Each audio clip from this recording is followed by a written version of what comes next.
Recipe সাদা সিম পাতুরি আমার পাশে থেকে ফুল ভিডিওটি দেখার অনুরোধ রইল। নমস্কার বন্ধুরা, কোকো ফুড কিচেনে সবাইকে স্বাগত। আমি আবার চলে এসেছি নতুন একটা রেসিপি নিয়ে আপনাদের মাঝে শেয়ার করতে। তাহলে চলুন শুরু করা যাক।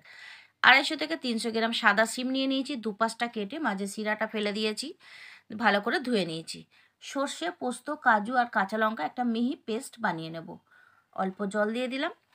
এবার কড়া বসিয়ে সাদা তেল দিয়ে দিলাম কালো জিরে, সিমটা দিয়ে দেবো। গ্যাসের ফ্লেমটা একদম লো করে রেখেছি। সিমটা 5 মিনিট ভাজা ভাজা হবে, কিন্তু কোনো কালার হবে না। সেই জন্য গ্যাসের ফ্লেমটা অবশ্যই লো করে সিমটা ভাজতে হবে। স্বাদ মতো নুন দিয়ে দেবো, দিয়ে 5 মিনিটের জন্য ঢাকা দিয়ে দেবো। সিমটা সাদা দেখতে লাগছে, গোটা গোটা রেখেছি দেখতে সুন্দর লাগার জন্য। এবার 5 মিনিট পর ঢাকাটা খুললাম। এবার মশলা পেস্টটা ঢেলে দেবো।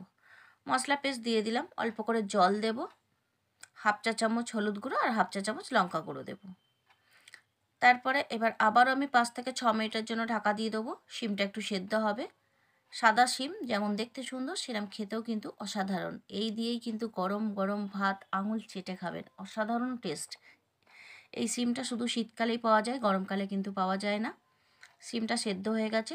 এবার আমি দিয়ে দেবো 1 চা চামচ চিনি আর 4টে গোটা কাঁচা লঙ্কা। কাঁচা লঙ্কাটা দিলে একটা সুন্দর ফ্লেভার হবে।